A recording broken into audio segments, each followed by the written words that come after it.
Hey, book lovers, welcome to While I Read. I'm Katie Dodrell, and today I'm going to continue my isolation thriller recommendation series with thrillers where people are isolated on an island.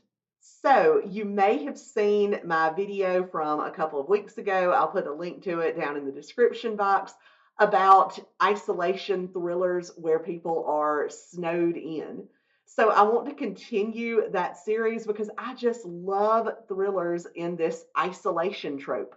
Basically, with this trope, we have a character or a group of characters who are in some isolated location where they're not able to get out for one reason or another.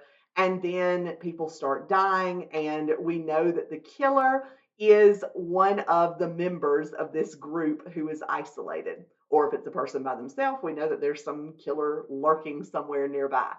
So sometimes we have isolated thrillers where characters are in a wintry, snowbound setting, like what I talked about in my last video.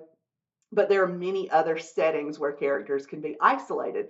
And one popular setting for this isolation trope thriller is on an island. So that's what I'm going to talk about today. I'm going to tell you about 10 isolation thrillers where characters are trapped on an island. People start dropping like flies, and we have to figure out who the killer is. So, as always, all of the books that I will recommend today are linked in the description box for this video. If you would like to purchase any of those books, please click the link that I've provided. And if you buy it from that link, I will get a small percentage of the proceeds at no extra cost to you. That is a way that you can support my channel. I also want you to comment on this video if you have read any of these books and liked them or dislike them, or if you have any other books that you would recommend to go in this category. All right, let's go ahead and get started. The first isolation trope island thriller that I want to talk about is the original, the classic, And Then There Were None by Agatha Christie. So this book was published in 1939 and it has stood the test of time. This was actually the first Agatha Christie book that I ever read. I think a lot of times we think of Agatha Christie books as being these cozy, kind of safe little murder mysteries, and many of them are, especially ones that feature Miss Marple or Hercule Poirot. But actually, some pretty awful things happen in Agatha Christie books. And Then There Were None is definitely not a cozy book. When I first read this book, it's been a long time ago, probably about 15 years ago that I read this book. And I went into it thinking that it was going to be this cozy, fun book. And it's not cozy at all. So just know that if you start reading this book. So, this book is about 10 people who have been invited to this home on an island in Devon, England. I'm not sure how to pronounce it. They've been invited there. They're strangers. They don't know each other. They're not exactly sure why they've been invited there. So they get there and they're meeting each other. They're talking. They're learning about each other, but none of them is giving too much away. They're wondering where their hosts are when all of a sudden this voice comes. I think it's over like a loudspeaker or a gramophone. It's like a disembodied voice. And it's telling them that they have been invited to this island because they all have some kind of secret or crime in their past that they have not been punished for. And they've been invited to this island to be punished. So then throughout the book, these characters start dropping, they start being killed. And some of them are killed. I don't know if gruesome is the right word, but it's some pretty disturbing ways that they are killed.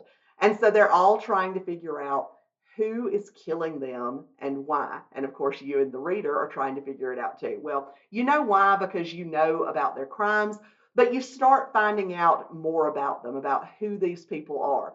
Some of them seem like sympathetic characters, but then when you find out more about them, you realize that no, they're not really that sympathetic at all. So I have to admit that I didn't really enjoy this book as I was reading it, but it is a classic. I really should go back and reread this book because I think I would appreciate it more now that I know that it's not this nice little cozy mystery that I'm expecting. It is a psychological thriller and it has some pretty disturbing aspects, but it is something that will make you think. So, and then There Were None is the first book that I would recommend in my isolation trope on an island thrillers. These people are on an island, they're in this house, they don't have a way to communicate with others, they don't really have a way of escaping, and they have to figure out who is killing them and how they can survive. So I had to start off the list with that classic, but the rest of the books on this list are more modern, recently published books. So next, I want to tell you about Reckless Girls by Rachel Hawkins. So this book is about a woman named Lux. She and her boyfriend Nico sail to this island in the South Pacific. He has the boat and he is being paid to take these two other women, young women named Brittany and Amma, to this deserted island called Moreau.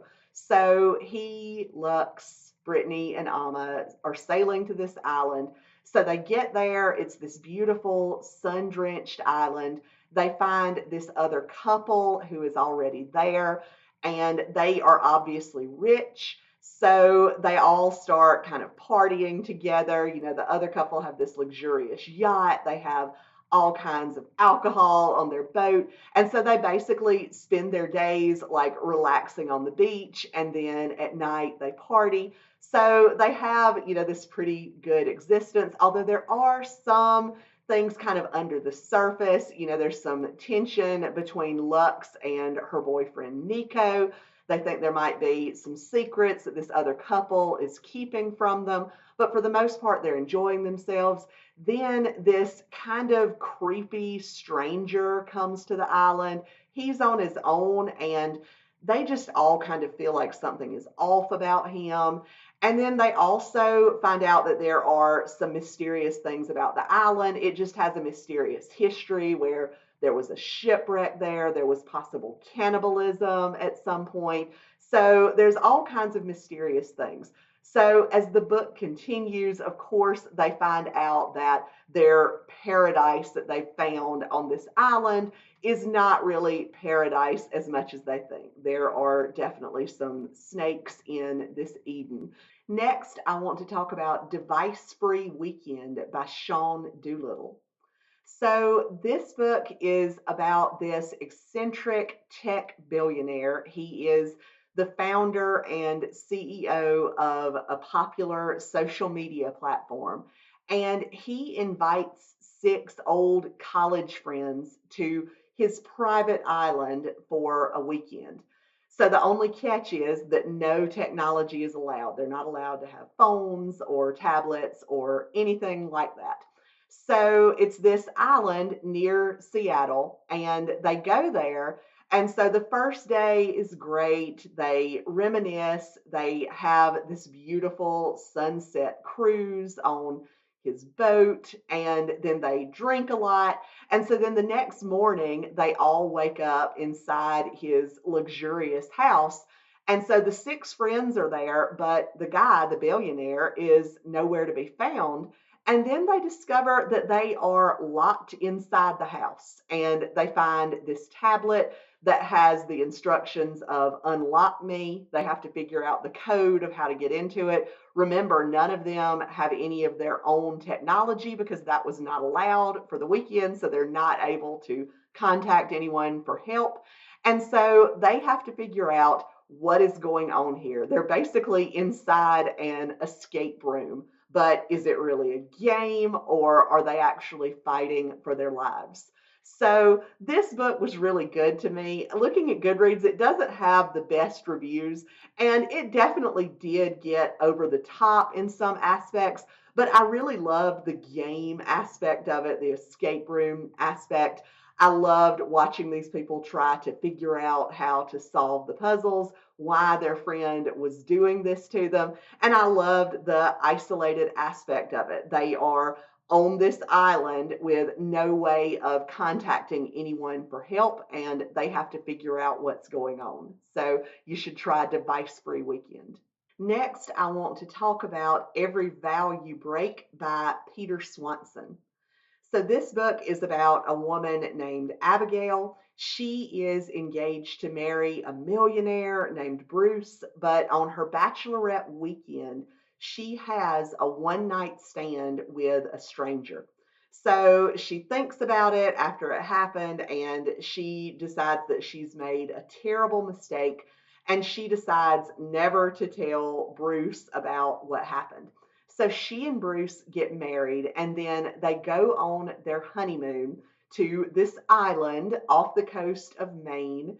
And it's this beautiful, luxurious retreat that has, beautiful cabins for them to stay in. It has a lodge with a restaurant where they can eat delicious, fancy meals.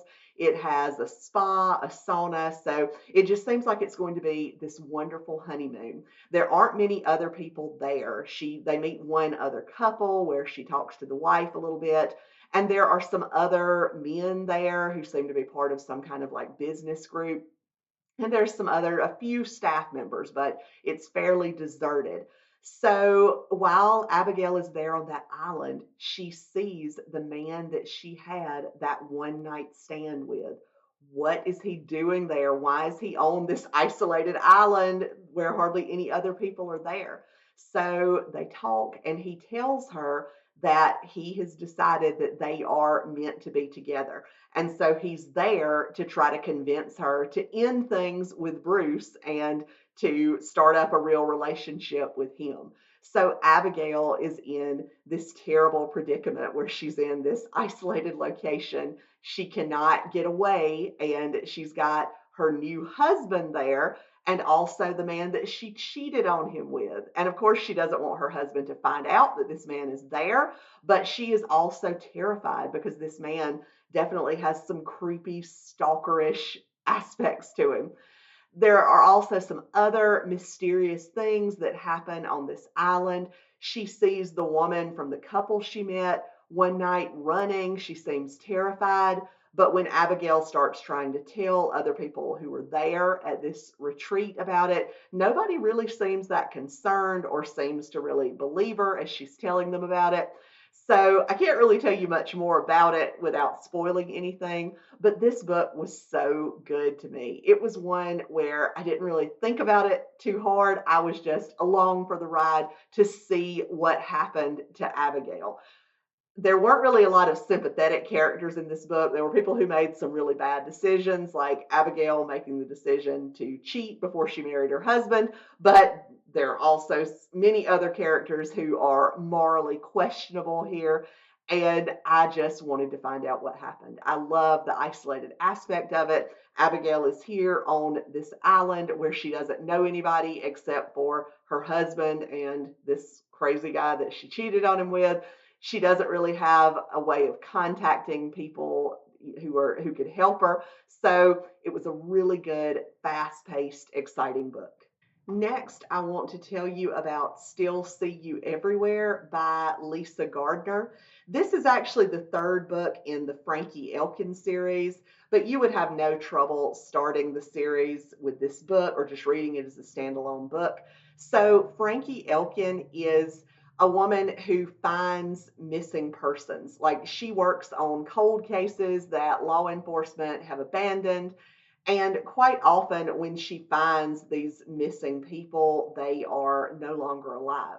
But she has this intriguing new project that she's working on. So, a female serial killer known as the Beautiful Butcher has asked Frankie to try to find her sister. So, 12 years ago, this girl named Kaylee was 5 years old and she disappeared. And so this serial killer believes that her sister was kidnapped by her boyfriend at the time, whose name was Sanders McManus, and now he is a very well known tech billionaire. So she's on death row, but she asked Frankie to see if she can find her sister. She thinks that she's still alive. And so Frankie ends up going undercover on this remote island off the coast of Hawaii. Actually, it's not an island, it's an atoll. And you'll have to Google what that is. I Googled what it was a while back and I don't really remember, but it's sort of like an island. But anyway, Frankie is going undercover on this atoll where McManus has this vanity project going on because he is going to be there, and she thinks maybe this girl, the 5-year-old girl who's now a young woman, she'd be 17 because it's been 12 years later, they think that they're going to come there. So Frankie goes to this remote island. It's off the coast of Hawaii. She is pretending just to be some kind of staff worker on this island. So she has different duties to perform, like she ends up going to the house where McManus will stay when he arrives on the island and cleaning up. And she just has lots of other different duties. There are a few other staff members there. There are not many people on the island, but she gets to know the others who live there. We get a lot of information about like the flowers on the island, the types of animals that are on the island. So it was really interesting to me to read about this island or this atoll, but then also once Sanders McManus arrives, is he going to have this young woman with him and what's going to happen? So it was very, very exciting, very twisty. Frankie is not able to contact others on the mainland very easily. Even if she does make contact, it's difficult to get there. Like the flight conditions have to be exactly right for a plane to be able to land or take off there on the island. She also doesn't know if all of the people who are there working on the island can be trusted. So this was a very exciting book. I loved the remote location and the description of the island, and I love the character of Frankie Elkin. Well, recommendations for isolation thrillers set on islands would not be complete without One Perfect Couple by Ruth Ware. So, this book is about a woman named Lila. She is a scientist and she's doing some research at a college, but it's kind of fizzling out. And her boyfriend, Nico, talks her into going on this reality show with him. So the show is called One Perfect Couple.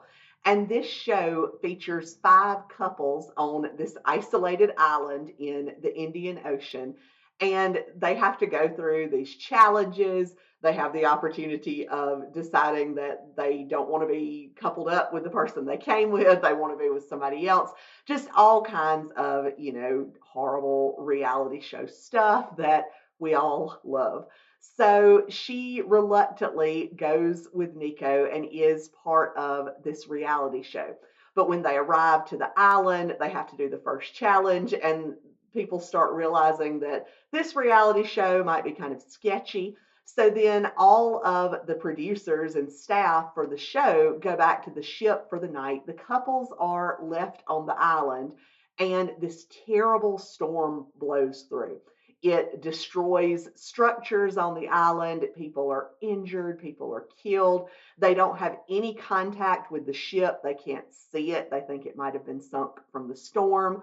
They have a radio where they are trying to contact other ships or the mainland, but they never hear back from anyone. So they're all trying to fight against nature and trying to survive the aftermath of this storm. But then other things start happening, other people are killed. Is it just, from natural causes or from things that are going on the island related to nature? Or is there someone who's there on the island who does not have the best intentions? This is a really good isolated island thriller. It also has some good psychological aspects as it examines the way that people will behave when they're cut off from civilization. It definitely harkens back to And Then There Were None. It will also make you think of The Lord of the Flies. It's just a really suspenseful book, really good. Lila is a great character to follow, and I really enjoyed One Perfect Couple. Next, I want to talk about The Fury by Alex Michaelides. So, this book is about this reclusive ex movie star named Lana Farrer who has this private Greek island, and she invites a few friends to come to the island over Easter weekend.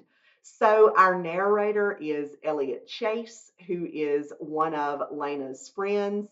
He's there. She also has another actress named Kate. Lana's husband is there. Her son is there. We have a cleaning lady and a caretaker. And I think those are the only characters that we have on this island. So it's beautiful. She has this luxurious house there. And one night they go to a neighboring island for dinner and drinks, and it's all very glamorous. But then there's this storm. The island is cut off, and shots ring out, and we have a dead body. So Elliot Chase is telling us this story. It's kind of neat because he breaks the fourth wall and addresses the reader directly. We also have this device where we'll see a scene play out and then we'll read the same scene later, but with some details added that change everything. So I really enjoyed this device. I enjoyed the book. I enjoyed the descriptions of this luxurious island and these people who are supposed to be friends, but of course have secrets. I enjoyed how we think that we understood how something happened, but then we would find out that no, we didn't actually understand that. And of course, I enjoyed the isolated island setting of this thriller. So, next, I want to talk about The Retreat by Sarah Peirce. So, this is about an eco wellness retreat that has opened on this island off the coast of England. So, it's very luxurious. There are restaurants, there are spas, and guests can go there to relax.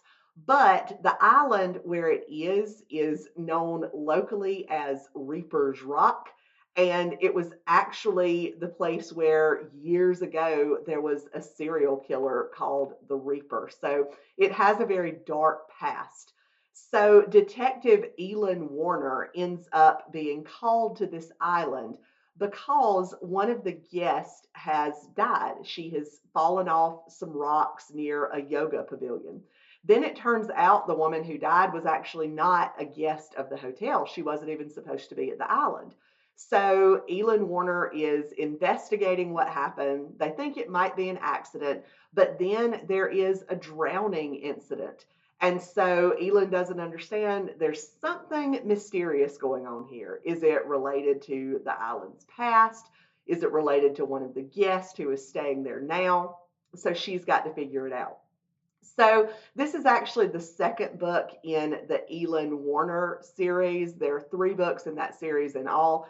You actually could start with this book very easily. I actually didn't finish the first book in the series, The Sanatorium. I liked the second book and I liked the third book in the series, The Wilds.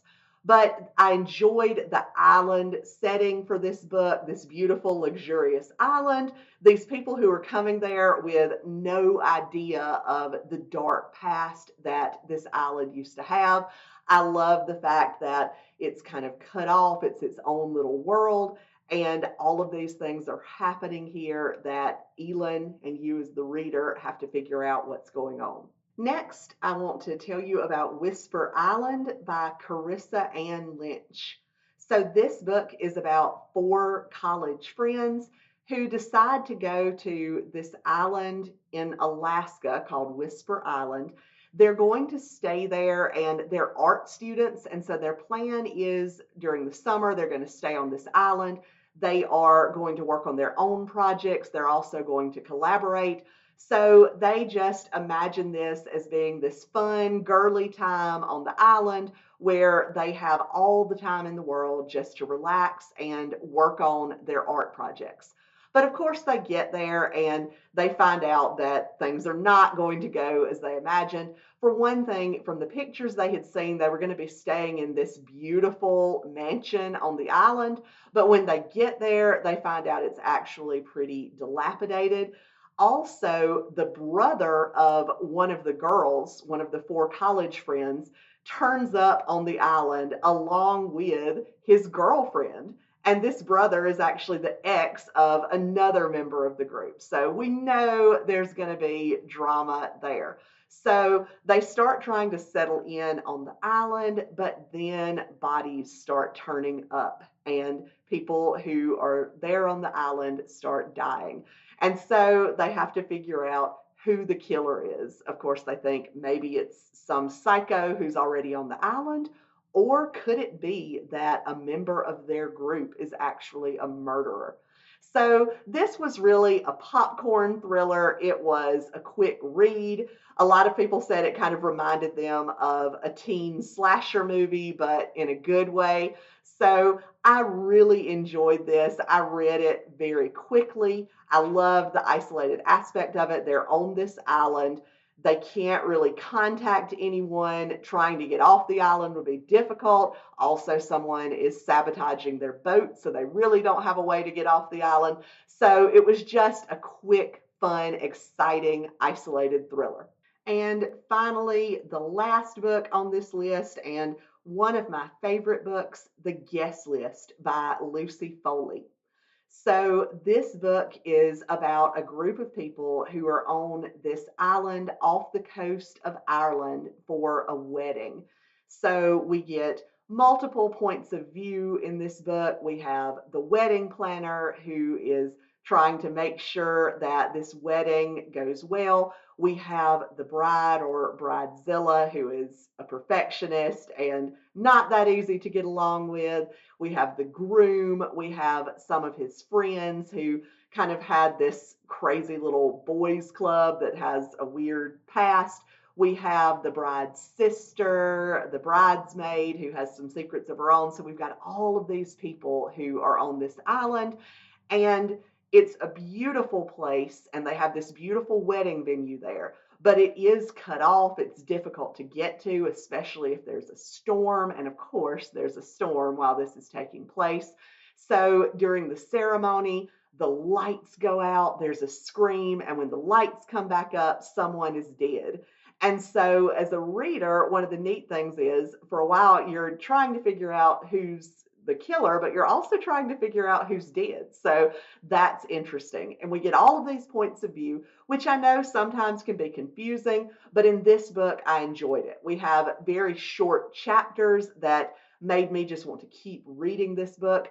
I remember reading it during the fall of 2020 when the pandemic was going on. We couldn't go out much. And I remember just sitting in my house, just devouring this book. It's just really compelling, very twisty. There were a lot of twists in it that I didn't see coming. I read it really quickly. I loved this isolated, storm swept island where these people are trapped and there is a killer lurking. So you definitely should read The Guest List. So that's it for my isolation thrillers set on islands. I would love for you to comment your thoughts on any of these books or any other books that you would add into this category. Thank you for watching. Please like and subscribe if you want more book recommendations and reviews. Now, go relax and try not to be killed on an island while I read.